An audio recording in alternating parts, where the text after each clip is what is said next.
স্ত্রী নিয়ে পালিয়ে যাওয়ায় আক্রোশবশত স্ত্রীর বর্তমান স্বামীর গলায় ধারালো অস্ত্রের কোপ প্রাক্তন স্বামীর। ঘটনায় গ্রেপ্তার অভিযুক্ত।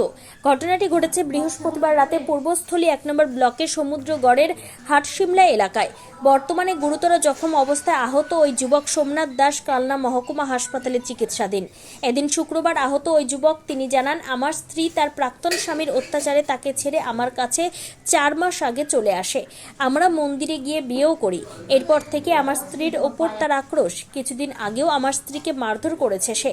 এরপর গতকাল নবদ্বীপের প্রাচীন মায়াপুরে বাড়ি ফিরবো বলে হাটশিমলায় দাঁড়িয়েছিলাম রাতে, আর সেই সময় অতর্কিতে পেছন থেকে এসে ধারালো অস্ত্র দিয়ে কোপ দেয় অভিযুক্ত মহাদেব সরকার। এরপর থেকে কালনা হাসপাতালে চিকিৎসাধীন সে।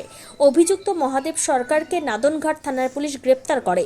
এদিন শুক্রবার কালনা মহকুমা আদালতে পাঠায়। কালনা থেকে রীতা ভট্টাচার্যের report, crime press Bengal news. গতকাল রাত্রিরে কি হয়েছিল?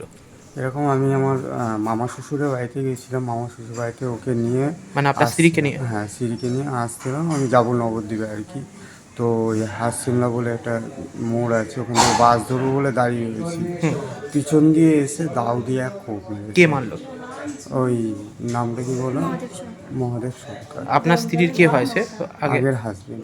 আগের হাজবেন্ড? হ্যাঁ, মানে হচ্ছে কি আপনার সাথে আপনার স্ত্রীর কতদিন আগে বিয়ে হয়েছে? আমার 4 মাস আগে। আচ্ছা, মানে চলে আসে নাকি ওনার থেকে? হ্যাঁ, ওখান থেকে চলে আসে আমার কাছে আর কি। আচ্ছা। যোগাযোগ কিছুই ছিল না, ওই এসেছিলো আমার কাছে। এসে আর কি আমাকে সব ঘটনা বলে। আমি তখন বললাম, এক কাজ করো, তুমি আমাকে বিয়ে করে নাও।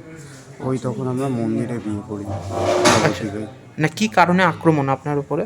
কালকে আক্রমণ করেছে ওই রাগারাগি, আমি ওর বউকে নিয়েছি এই জন্য, এই কারণে মানে আক্রমণটা করেছে। আমি এর আগেও একবার কল করেছিল, যখন আমি বললাম দাদা এক কাজ করুন, এরকম ঝগড়া অশান্তি না করে আপনি যদি পারেন তো ডিভোর্সটা করে নিন। তো ও আমাকে বললো, আমি বললাম ঠিক আছে, আমাকে 1 মাস টাইম দাও। দিয়ে বলে হ্যাঁ ঠিক আছে।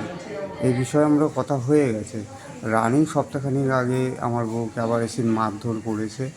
দিয়ে আবার আমি ফোন করলাম, ফোন করে বললাম যে দাদা এটা কিন্তু উচিত নয়, ওকে মারাটা ঠিক হয়নি আপনার, আমি তো বলেছি ডিভোর্স করবো, ঠিক আছে। দিয়ে আমাকে উল্টোপাল্টা গালিগালাজ করে। দিয়ে আর কিছু থানায় জানিয়েছেন বিষয়টা? থানায় আমি জানাইনি। কালকে যখন এই ঘটনার পরে স্যাররা সব এসেছিলো, ওনাদেরকে সব কিছু বলেছি। আচ্ছা, কী নাম আপনার? আমার নাম সোমনাথ দাস।